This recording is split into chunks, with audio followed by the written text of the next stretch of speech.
देशभरातील लोकसभा मतदारसंघातील दुसऱ्या टप्प्याची निवडणूक जी आहे ती उद्या पार पडणार आहे। राज्यभरातील 8 जागांवरती ही निवडणूक जी आहे ती पार पडते। विदर्भातील पूर्व विदर्भातील 5 लोकसभा मतदारसंघ तर मराठवाड्यातील 3। आपल्यासोबत अकोलाचे जिल्हाधिकारी अजित कुंभार सर आहेत।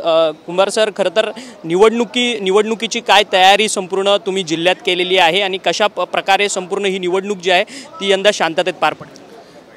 अकोला लोकसभा मतदारसंघामधील 2056 मतदान केंद्रांवरती 10,000हून अधिक कर्मचारी आपण नियुक्त केलेले आहेत। त्या कर्मचारी आज त्या पोलिंग स्टेशनवरती पोहोचणार आहेत।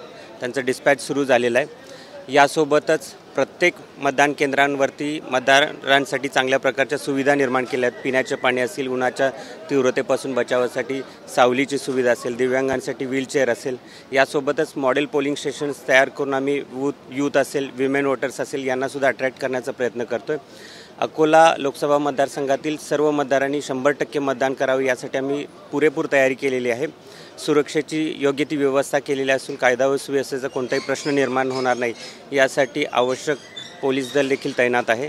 अशा रीतीने अकोला लोकसभा मतदारसंघातील सर्व ठिकाणी योग्य ती तयारी पूर्ण झालेली आहे। खरं तर नवीन मतदार देखील या सगळ्या निवडणुकीत जोडले गेले जाणार आहेत आणि त्याचसोबत निवडणुकीचा टक्का देखील वाढवण्याचं महत्त्वाचं आव्हान जे आहे ते सरकारी यंत्रणेवरती असणार आहे आणि फेअर असं निवडणूक घडवण्यासाठी खरं तर प्रशासकीय यंत्रणा या सगळ्या कामाला असणार।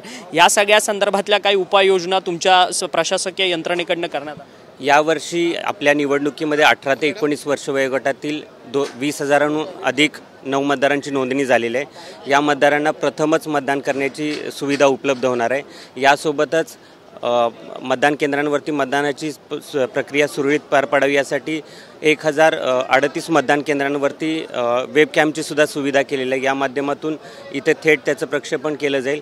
कुठलाही अनुचित प्रकार मतदान केंद्रांवरती होणार नाही याची पुरेपूर दक्षता घेण्यात आलेली आहे। ज्येष्ठ नागरिक असतील आणि त्याचसोबत निवडणूक यंत्रणांमध्ये लागलेले जे कर्मचारी आहेत त्यांना देखील आता निवडणूक म्हणजे मतदान जे आहे ते स्वतः बॅलेट पेपरवरतून अथवा करण्यात येणार अशी सूचना देखील ECIने काढलेली होती।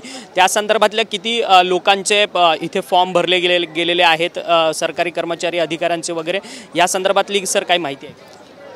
आपल्या अकोला लोकसभा मतदारसंघामध्ये जवळपास 2358 85 वर्ष वयोगटावरील व्यक्ती तसेच दिव्यांग मतदारांनी घरून मतदान करण्याची सुविधा आम्हाला मागितली होती, ती आम्ही त्यांना दिली होती आणि यापैकी जवळपास 2200 मतदारांनी घरून मतदान केलेलं आहे। जवळपास 94% मतदारांनी या ज्या ऑप्ट केलं होतं त्याच्यापैकी घरून मतदान केलेलं आहे। यासोबतच ज्या 85 वर्ष वयोगटावरील मतदारांना, दिव्यांग मतदारांना मतदान केंद्रांवरती यायचं आहे त्यांची देखील आम्ही योग्य प्रकारे सोय सुविधा केलेली आहे। त्यांना कुठलीही अडचण निर्माण होणार नाही याची देखील आम्ही दक्षता घेतलेली आहे। सरकारी यंत्रणेमध्ये भरपूर लोक कामं करतात आहेत आणि याच जिल्ह्यामधले अनेक पोलीस कर्मचारी असतील, इतर प्रशासकीय यंत्रणेतले अधिकारी असतील ते निवडणुकीमध्ये काम करतात आहेत। खरं तर त्यांना देखील एक रजिस्ट्रेशन करावं लागतं ECIमध्ये जाऊन आणि निवडणुकीच्या मतदानाकरता। त्या संदर्भातली काय माहिती आहे? किती लोकांनी रजिस्ट्रेशन केलं आहे, काय बाकी राहिलेत? आपल्या इकडे जवळपास 8,000 इलेक्शन ड्युटी सर्टिफिकेट EDCचं डिस्ट्रीब्युशन झालेलं आहे। याच्यामध्ये ज्या ठिकाणी हे कर्मचारी मतदान केंद्रांवरती नियुक्त असतील त्या ठिकाणी ते मतदान करू शकतात अशी सुविधा त्यांना देण्यात आलेली आहे। यासोबतच जवळपास 1400 पोस्टल बॅलेट देखील इश्यू करण्यात आलेले आहेत। अशा रीतीने मतदान केंद्रांवरती जे कर्मचारी तैनात असणार आहेत त्यांच्या मतदानाची सुविधा देखील आम्ही इन्शुअर केलेली आहे। नव मतदार तरुण मोठ्या प्रमाणात आहे आणि त्याचसोबत एक कुठेतरी नागरिक म्हणून आळशीपणा लोकांमध्ये येतो आणि मतदानाच्या दिवशी जात नाही। खरं तर अकोला मतदारसंघामध्ये निवडणुकीचा उन्हाचा पारा जो आहे तो अधिक तापलेला आहे। ते जवळपास 40 ते 45 डिग्री सेल्सिअस तापमान होतं।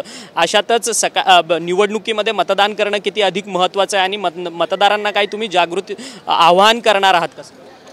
मला वाटतं की सर्व मतदारांना ही माहिती आहे की मतदानाचा अधिकार हा आपल्याला भारतीय राज्यघटनेने दिलेला अधिकार आहे। यामध्ये सर्वांच्या मताचं मूल्य हे समान आहे, त्यामुळे प्रत्येकाने बाहेर येऊन मतदान करणं गरजेचं आहे। उन्हापासून उन्हाच्या तीव्रतेची जी काही अडचण असणार आहे त्यासाठी मतदान केंद्रांवरती सावलीची देखील सुविधा केलेली आहे, पिण्याच्या पाण्याची आणि मेडिकल किटची व्यवस्था केलेली आहे। अशा रीतीने मला वाटतं की आपण ज्या स्वीप ॲक्टिव्हिटीजसुद्धा गेल्या महिनाभरामध्ये राबवलेल्या त्याच्यामधून 9 मतदार असतील, महिला मतदार असतील, दिव्यांग यांच्यापर्यंत आम्ही पोहोचण्यामध्ये यशस्वी झालो आहोत आणि मला निश्चितच आशा आहे की आपल्या अकोला लोकसभा मतदारसंघामध्ये अधिकाधिक मतदार मतदान केंद्रांवरती पोहोचतील आणि मतदान करतील, आपण 100% पोहोचण्याचा प्रयत्न करत आहोत. धन्यवाद सर, तुम्ही आमच्याशी बातचीत केली. हे होते अकोला जिल्ह्याचे जिल्हाधिकारी अजित कुंभार यांनी आपल्याशी बोलताना सांगितलं की जवळपास 10,000हून अधिक सरकारी कर्मचारी जे आहेत ते अकोला लोकसभा मतदारसंघाच्या निवडणुकीकरता तयारीकरता उतरलेले आहेत आणि जवळपास 307 मतदान केंद्र आहेत. त्यामुळे सुरक्षा व्यवस्था देखील चोख अशी ठेवण्यात आलेली आहे आणि नवीन मतदारांना आणि जे मतदानाकरता आळशीपणा करतात आहे अशा नागरिकांना देखील जिल्हाधिकारी अजित कुंभार यांनी आवाहन केले की येऊन मतदानाचा हक्क बजावा, राज्यघटनेने दिलेल्या या संपूर्ण हक्काचा योग्यपणे उपयोग करावा असं आवाहन जे आहे ते जिल्हाधिकारी अजित कुंभार यांनी आपल्याशी बोलताना केलेलं. व्हिडिओ जर्नलिस्ट हरीश नेगीसह अक्षय मंकणी, TV9 मराठी, अकोला.